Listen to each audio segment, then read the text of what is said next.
What's up, Yichi here, and I was about to go take out my dogs for a walk. That's why I'm dressed like this, but I realized I gotta shoot this video because if I don't shoot this now, I'm not gonna have time today, and it's gonna be a quick one. First year real estate agent must-dos. I wish when I first started in real estate I could watch the video that I'm making now because it would have helped me a lot. So I'm gonna try to make a quick one take. Here we go. The first thing is keeping the body in order. Sounds a little weird, but it's totally super important. Why? Well, being a realtor is not like a traditional desk job, and I've done plenty of those. I worked at Deloitte as an auditor. I worked as a software engineer, and those jobs, for the most part, you're just sitting on your computer. But with real estate, you're running around all day. People are calling you out of the blue. You think you have an evening off, and then someone wants to go see a house all of a sudden, so you got to move.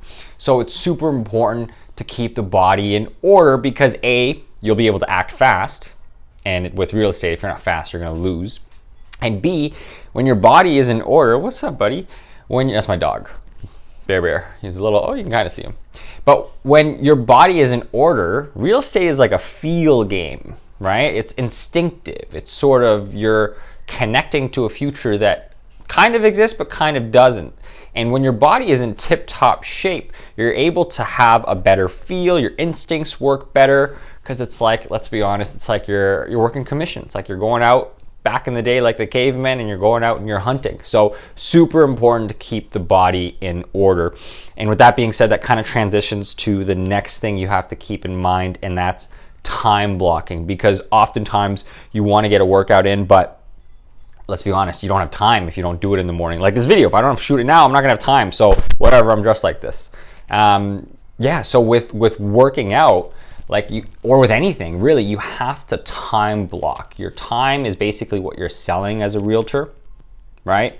So, for example, if I didn't get my workout in the morning last year, I would be like, oh, don't worry, I'll get it done in the evening. But then there'd be days where clients would call and want to see homes in the evening, and then when I get home, it's like 10 p.m. and I'm like, oh man, no way am I gonna do a workout now. And then that day is gone and my body is deteriorated.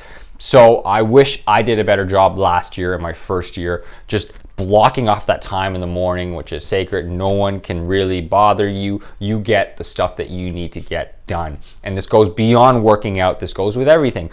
Personal obligations, right? You don't want to be playing golf or at the beach or whatever and feeling guilty that you're not working. And likewise, you don't want to be working, prospecting, showing houses, and regret that you're not playing because all your friends are playing, right? So you have to time block time for play, time for work, time for everything else, working out, and you have to stay present because otherwise, man, I had a lot of guilt last year when I was playing when I shouldn't, or dreaming that I was out golfing when I was working. So time block, set that time. It is sacred on your calendar. And yeah, hopefully that is something that you guys can keep in mind as you progress as a realtor. The third thing is systems. Man, so I did some follow-up in Q1 of 2024. I started real estate last year in 2023. And I called this lead and I was like, hey, you still interested in buying a home? We talked last year in the summer and they were like, we had already bought.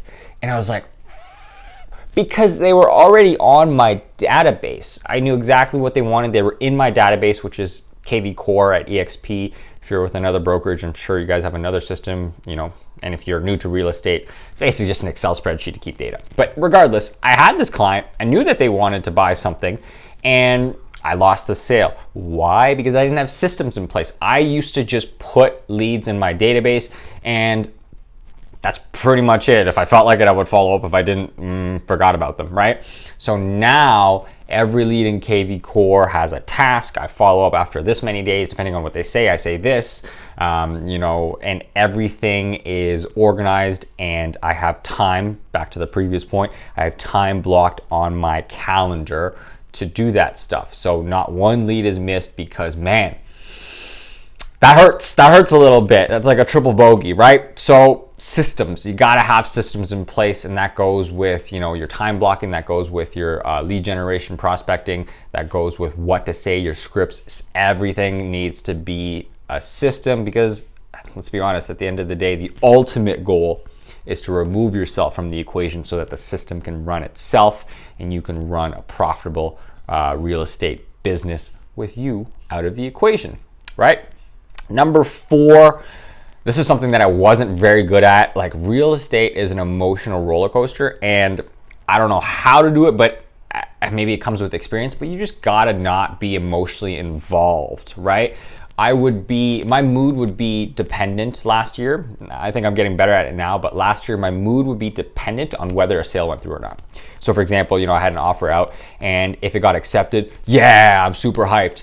And then if it didn't get accepted, I'm like depressed, and I'm, you know, kicking my dog. Not actually, but like, you know what I mean? I'm just upset. And you gotta learn to not be emotionally involved with deals.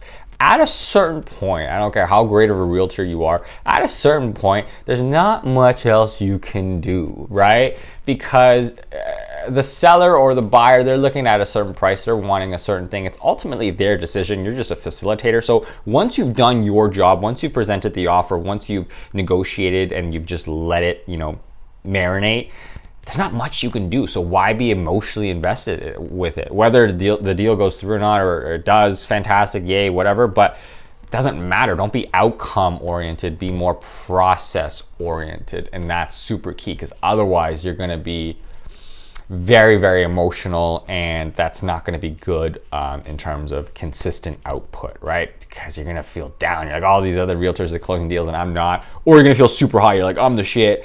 No one else is better than me. But then also, like, that leads you also down, because you're going to think you're better, right? So the only competition is yourself, and yeah, don't be too emotionally attached. Easier said than done, and I think, yeah, comes with time, the ability to not be emotionally involved. Number 5 is qualify people. Whether you're working with renters or buyers, don't waste time. Your time is your money. You're really just selling your time in this industry. So, like, for example, like, I reached out to a Lamborghini dealership. I am not going to buy a Lamborghini anytime soon. Maybe in like a decade or so. That's my dream. But as of right now, I'm just, you know, I want to, you know, see what it's like. You know, what's it like to start the engine? What does it sound like? What is the leather like? Is it really just an Audi? Or is it a really nice car? I don't know. But like, you know, the car salesperson, if they were to spend too much time trying to convert me, they're not going to, no matter how great of a salesperson they are, because I'm not ready to make the purchase. So same thing with real estate. You got to make sure you qualify all of your leads, because otherwise you're wasting your time, you're wasting their time, and you're going to provide worse service for the clients that you do have that are actually ready to buy. So with tenants, that's credited income and move-in date, and then with buyers, it's pre-approval. So yeah, qualify people. That will save you a bunch of time. Where are we at? We're at 8 minutes now. Okay, the dogs might pee in the home, so I will try to end it. One last point of first-year real estate agent must-dos is you have to set a goal, right?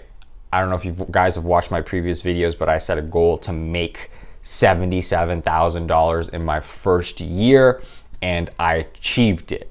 But let's say I didn't have that goal, then it's like, how do I know if I was successful or not? What am I working towards, right? So you have to have that goal, and that is what Napoleon Hill calls your definite chief aim. Gotta have that. And if you don't, then I don't know. It's tough. It's tough to work towards something, right? And it doesn't have to be monetary. It doesn't have to be, I want to make this much dollars in commission. It can be anything you want, really, as long as it's something that you genuinely want, and you're emotionally invested towards. Yeah, you got to set that goal at the beginning of the year. And really, it shouldn't just be the first year. It should be for, 5 years, 10 years, 1 year, 6 months, 3 months. You should have different goals depending on the time frame. But that's it for this video. I wish I could just, send this video to me when I first started, because there was a lot of things that well, if I had known some of these things that I'm telling you guys now, I probably would have done even more deals and not wasted time and been more efficient. So that's all I wanted to do with this video. I hope it helps, and thank you guys so much for watching. If you have any questions, feel free to reach out. All of my info will be in the description. So cheers.